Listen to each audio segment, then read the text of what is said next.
Sure, you've probably heard people throw out terms like mutual funds and index funds, but what are the differences and which one would be better for your portfolio?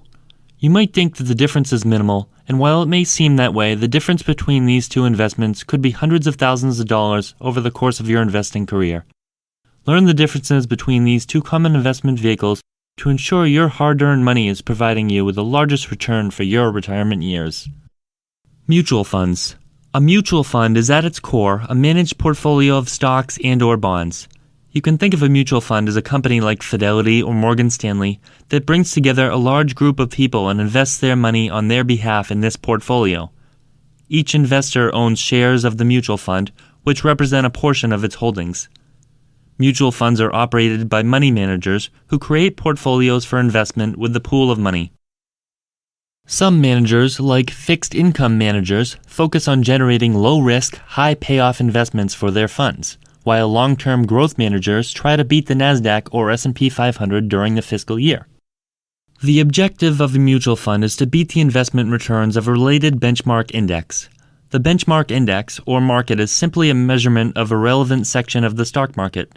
These funds are actively managed by mutual fund managers, stock pickers, and analysts that are constantly working to ensure the holdings of the fund will be the most beneficial for the investors.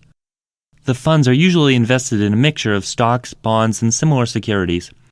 While it may sound great to have your own team of fund managers looking out for your portfolio, working full-time to ensure you're receiving the best returns possible, there is one major difference between mutual funds and index funds. Managing a mutual fund with daily or hourly investment decisions is very expensive, resulting in extremely high fees. Actively managed mutual funds are more costly, and annual fees of 3% or more aren't uncommon. This means with a nest egg of $1 million, you could be paying $30,000 in fees annually. Index funds. An index fund is a type of fund with a portfolio constructed to match or track the components of a financial market index, such as the S&P 500. As with mutual funds, there are many index funds available. For example, you could purchase a fund that is solely invested in growth stocks, you could purchase a fund that invests in dividend-paying stocks, or you could invest in a fund that owns only international stocks, or a fund that is invested in small-cap companies.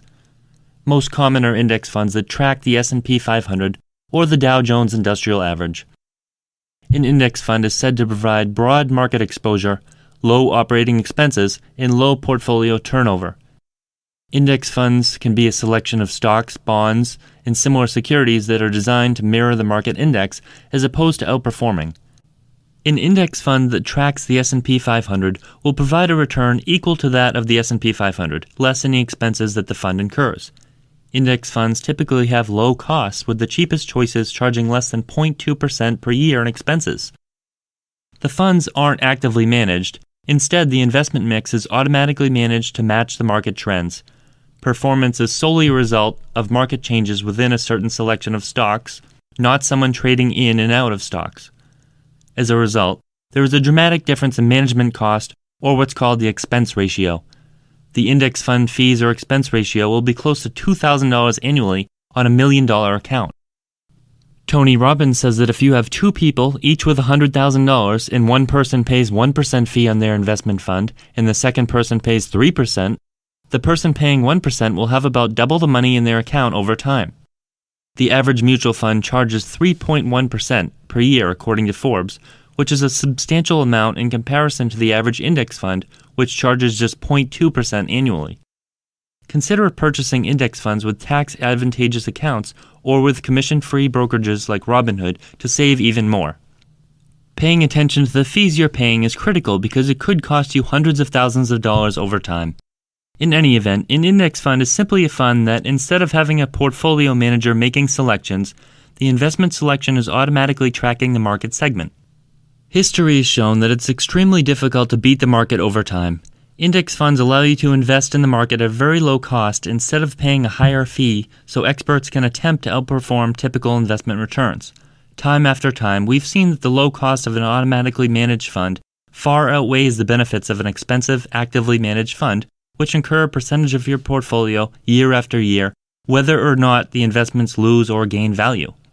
Overall, index funds that let you invest cheaply in a representative sample of stocks can be a very efficient way to invest with very little thought or oversight.